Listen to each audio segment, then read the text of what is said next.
Hello বন্ধুরা, আজকে আমরা যে খাবারটা নিয়ে কথা বলবো সেটা আমাদের অতি পরিচিত শীতের সময় বানানো ভেজিটেবল রোলস। ইনফ্যাক্ট যে কোনো সময় বানানো যায়। ভেজিটেবল রোলের জন্য প্রথমে আমাদের যে উপকরণটা লাগবে ময়দা অথবা এখনকার সময় যে প্যাকেট আটা পাওয়া যায় এটা। তারপরে আমাদের যেটা লাগছে সেটা সয়াবিন তেল পরিমাপ মতো, আপনি আপনার সুবিধা মতো বানিয়ে নেবেন। আটা এবং সয়াবিন তেল এবং অল্প কিছু পানি দিয়ে আমরা আটার গোলাটে তৈরি করব। আমরা দেখতে পাচ্ছি যে আমরা গোলাটে তৈরি করে রেখেছিলাম আগেই। এবং আমাদের এর পরে যেটা আইটেমটা হবে সবজিগুলো, শীতের সবজি। সবজির মধ্যে যেমন আমরা এখানে মিশিয়েছি বাঁধাকপি, তারপরে মিশিয়েছি একটু আলু, একটু গাজর, ক্যাপসিকাম, একটু বরবটি। এরপরে আমাদের প্রস্তুত প্রণালী শুরু হয়ে গেল।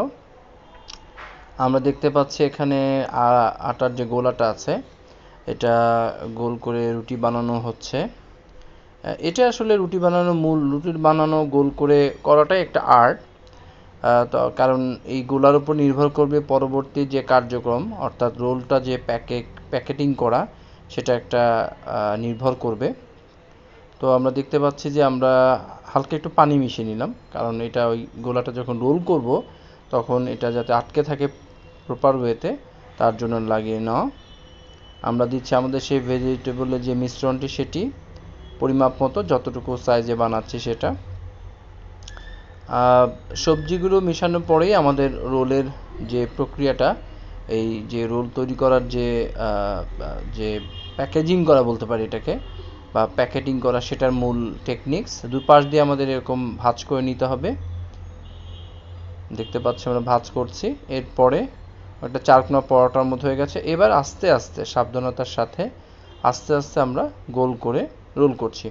যেহেতু খাবারটা আমরা বাসায় বানাচ্ছি তাই আমাদের মানে এখানে আন্তরিকতা দিয়ে কাজটা করা হচ্ছে। যারা প্রফেশনালি যারা বানান বা দোকানে বানান, হয়তো ওনাদের মতো আমরা অতটা প্রফেশনালি দেখাতে পারছি না, আর যেহেতু বাসায় বানাচ্ছি বাসার মতোই আমরা চেষ্টা করেছি। এখানে হাঁড়িতে আমাদের তেল অলরেডি আমরা গরম করতে দিয়েছি, তেল গরম হয়ে গেছে। ইনফ্যাক্ট আমরা রোলগুলো একটা একটা করে ছেড়ে দিচ্ছি, আস্তে আস্তে করে ছেড়ে দেবো। হালকা তাপেই শুরু করতে হবে, কারণ রোলটা পরিপূর্ণভাবে হতে যেহেতু সময় লাগবে, বেশি আঁচে বাড়ালে এটা পুড়ে যাওয়ার সম্ভাবনাটা তৈরি করবে। এটা দেখতে পাচ্ছেন যে আস্তে আস্তে তেলটা যে হালকা গরম আছে, এটা প্রমাণ হচ্ছে যে আমরা রোলটা দেওয়ার সঙ্গে সঙ্গেই কিন্তু তেলটা অনেক জোরে যে ফোটার যে প্রক্রিয়া সেটা নয়, যেহেতু তাপটা কমানো আছে। আস্তে আস্তে তাপ যেহেতু কমানো থাকলেও সময় গড়াচ্ছে, তাপের মাত্রাটা বাড়ছে। সাবধানতার সাথে আমরা অবলম্বন করছি। আমরা একটু অপেক্ষা করি কিছুক্ষণের জন্য, 1.5 থেকে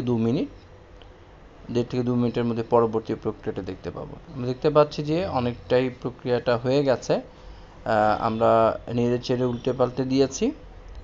সো ঝটপট 5 থেকে 7 মিনিটের মধ্যেই ভাজা প্রক্রিয়াটা শেষ। রোলটা তৈরি হয়ে গেল, নিজেদের মতো করে ছাড়লাম। Thanks for watching.